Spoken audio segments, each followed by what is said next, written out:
Anyone proposing to offer a masterclass on changing the world for the better without becoming negative, cynical, angry, or narrow-minded in the process could model their advice on the life and work of pioneering animal behavior scholar Jane Goodall.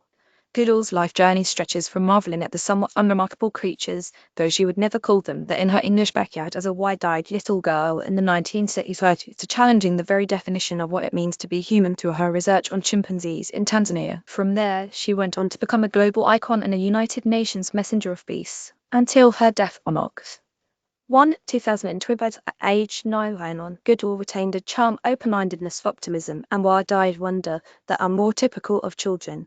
I know this because I have been fortunate to spend time with her and to share insights from my own scientific career. To the public, she was a world-renowned scientist and icon. To me, she was Jane, my inspiring mentor and friend. Despite the massive changes Goodall wrought in the world of science, upending the study of animal behavior, she was always cheerful, encouraging, and inspiring.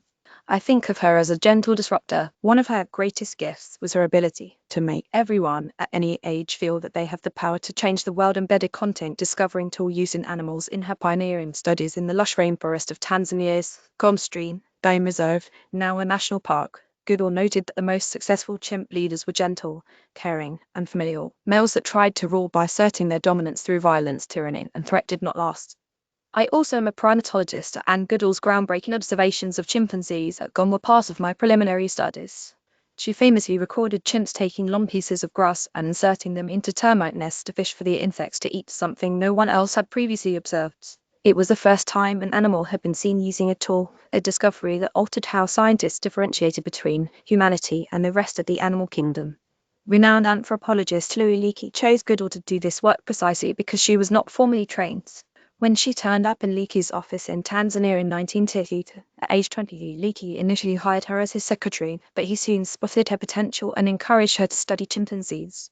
Leakey wanted someone with a completely open mind, something he believed most scientists lost over the course of their formal training. Because chimps are humans' closest living relatives, Leakey hoped that understanding the animals would provide insight into early humans. In a predominantly male field, he also thought a woman would be more patient and insightful than a male observer. He wasn't wrong. 6 months in, when Goodall wrote up her observations of chimps using tools, Leakey wrote, "Now we must redefine tool, redefine man, or accept chimpanzees as human." Goodall spoke of animals as having emotions and cultures, and in the case of chimps, communities that were almost tribal. She also named the chimps she observed an unheard of practice at the time, garnering ridicule from scientists who had traditionally numbered their research subjects. One of her most remarkable observations became known as the Gom Chimp War. It was a 4-year-long conflict in which 8 adult males from one community killed all 6 males of another community, taking over their territory, only to lose it to another, bigger community with even more males. Confidence in her path, Goodall was persuasive, powerful, and determined, and she often advised me not to succumb to people's criticisms. Her path to groundbreaking discoveries did not involve stepping on people or elbowing competitors aside. Rather, her journey to Africa was motivated by her wonder, her love of animals, and a powerful imagination. As a little girl, she was entranced by Edgar Rice Burroughs' 1912 story Tarzan of the Apes, and she loved to joke that Tarzan married the wrong Jane. When I was a 23-year-old former NFL cheerleader, with no scientific background at the time, and looked at Goodall's work, I imagined that I, too, could be like her. In large part because of her, I became a primatologist, co-discovered a new species of lemur in Madagascar, and have had an amazing life and career in science and on TV as a National Geographic explorer. When it came time to write my own story, I asked Goodall to contribute the introduction.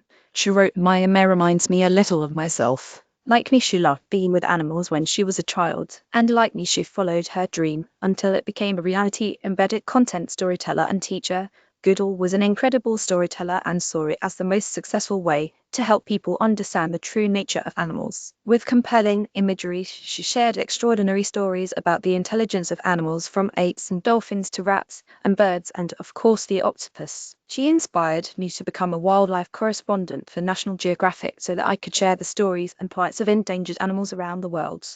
Goodall inspired and advised world leaders, celebrities, scientists, and conservationists. She also touched the lives of millions of children. Through the Jane Goodall Institute, which works to engage people around the world in conservation, she launched Roots Shoots, a global youth program that operates in more than 60 countries. The program teaches children about connections between people, animals, and the environment, and ways to engage locally to help all three. Along with Goodall's warmth, friendship, and wonderful stories, I treasure this comment from her: the greatest danger to our future is our apathy. Each one of us must take responsibility for our own lives and, above all, show respect and love for living things around us, especially each other. It's a radical notion from a one-of-a-kind scientist, Jane Goodall, and primatologist